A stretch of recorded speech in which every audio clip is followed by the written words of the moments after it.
Hello, everybody. It's Mrs. Bean here, and I have been trying to think of a way that I could connect with you.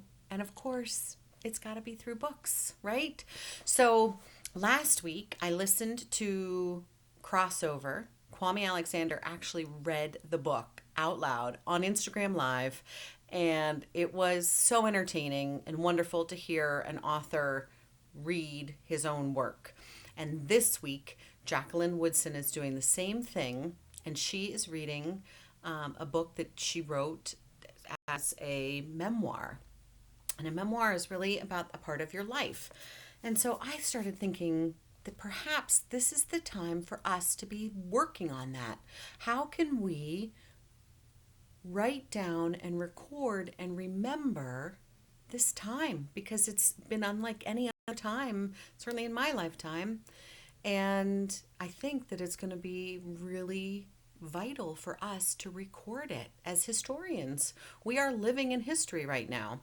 So I chose this book. It's called Marshfield Dreams When I Was a Kid, and it's a memoir by Ralph Fletcher. And Ralph Fletcher is a wonderful storyteller. And this book was published by Macmillan Square Fish. And I just need to sort of honor that because I am reading this aloud. But I want to read the back of it for you because you may choose not to listen to this, but I want to at least give you an overview of what this book is going to be about. My world on Acorn Street seemed perfect, complete, but certain things began to happen that made me aware of another, bigger world. Imagine learning from a nosy classmate that your mother is having yet another baby. To Ralph's classmates, news of one more Fletcher baby is just scuttlebutt. But for Ralph, the oldest of 9, being part of a large family means more kids to join in the fun. From making tripods in the woods and snicking up the rug to raising chicks and even discovering a meteor. Well, maybe. It doesn't feel like there's life beyond Marshfield, Massachusetts. Then one day, Dad's new job moves the family to Chicago, and there's so much Ralph has to leave behind. In this humorous and captivating memoir, Ralph Fletcher traces the roots of his storytelling. So if that sounds like something that you're interested in, stay tuned because I am going to read it. And it starts out with a picture of him. And I love it. Every chapter has a picture of him. And this is Ralph as a baby. And then he also has a picture of his parents holding him.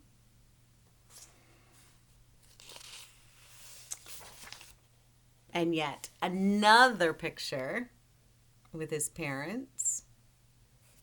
And this is the dedication page. And I think it's always very important to read the dedication page. This book is dedicated to my father, my sisters, and brothers, especially Jimmy. To my old best friends, Andy Hunt, Steve Fishman, and Freddie Fletcher. And to my beloved mother, Jean Fletcher, who lived from 1929 to 2004. Now this is a map of Ralph's world.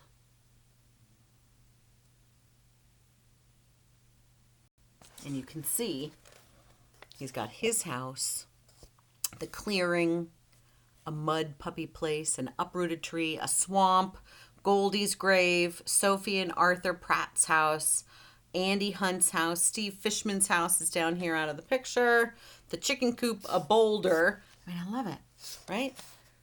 Rocks where we smashed bulbs, trees, tallest tree, swamp, Ailes Woods, old buried trash, unexplored territory, the old shack, the tripods, the woods. And then this says the dirt driveway. And you can see little kids right there.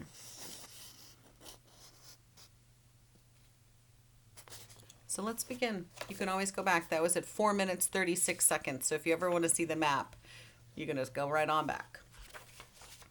And that got me thinking, could you create a map of your world? Maybe that would be a neat way to start your own story. I certainly have taken lots and lots of walks these days. And I've been trying to get my sons to sort of imagine the bird's eye view, see how all the streets are either running parallel or perpendicular, and how you can get from one place to another with lots of different paths. We're exploring a lot. Okay, this is the first chapter. Marshfield Dreams. My house on Acorn Street, Marshfield. So I'll show you that.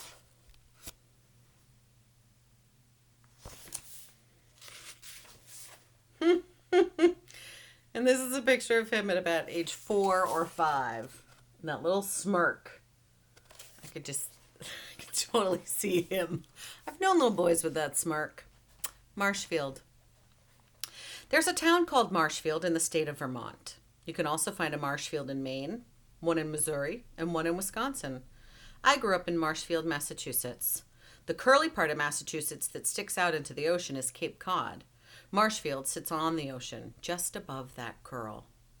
I lived on Acorn Street in a regular house bordered by forest on 2 sides.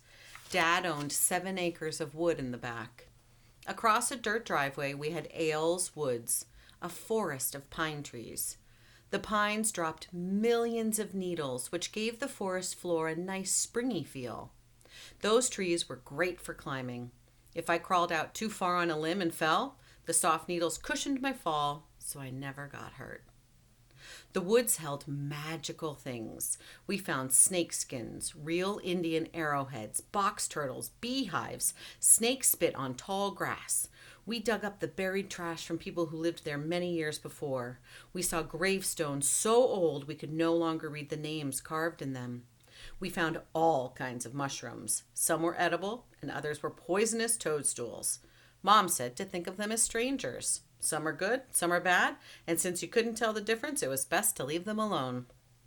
One morning in the woods, I stepped into a fairy ring of mushrooms, a big circle 10 feet across. There was a tiny stream in our backyard, small enough so you could step from one bank to the other. This stream flowed under the dirt driveway and formed a swamp at the edge of Ailes Woods. I loved the dank smell of that swamp and all the things that lived there. Mossy logs and google-eyed frogs, bloodsuckers and eels and foul-smelling skunk cabbage. Half the swamp was underwater and the other half contained thick, dense mud. It was impossible to walk through that muck without getting stuck. More than once I tried, and I left behind one of my sneakers. A lost soul sunk forever at the bottom of the swamp. I got in trouble for that. But today, I'm glad to know that something of mine was left behind in Marshfield. Here is my story. Here he is, Junior. We'll read one more. These are short chapters, so I kind of like that. As the oldest of 9, I was named after my father and grandfather. Some kids on Acorn Street teased me, calling, "Hey, Junior!" Not that I minded. I liked having the same name as my father, but it did cause confusion in the house. Whenever Mom called out, "Ralph!" Dad and I would both answer, "Yeah?" "No, Big Ralph," or "Little Ralph," she yelled back to clarify things. I guess that would have annoyed some people, but it didn't really bother me. Dad was tall and handsome. I bragged to my friends that my father was so cool he had 3 jobs: teacher, milkman, bartender. I was proud of him.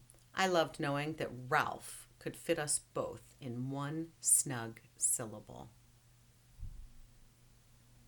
I think I am going to stop there, and then we'll be at the next chapter for tomorrow. And so I just want you to be thinking about your story, because one of the things that I heard Ralph Fletcher say when I was at a conference and I got to be in a room with him and hear him kind of weave his magic was he wasn't a famous person. He wasn't somebody that was going to walk out and have the paparazzi following, but he had stories to tell, stories that were going to connect with people because they were similar experiences.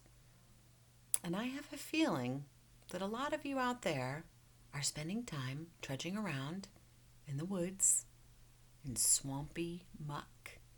I did it yesterday. I was in a park in our town, We were on mountain bikes, and it was muddy. It had been raining for 2 days. So there's magic there. And it's your job to find it and then to write about it. So I hope that you will continue to listen to this story. He's a funny guy. He really is. And I think that this will be a good one for us right now. So, have a wonderful night. Here is the copy. If you happen to have it at home, you can be reading along with me. But until next time, this is Mrs. Bean saying have a good night.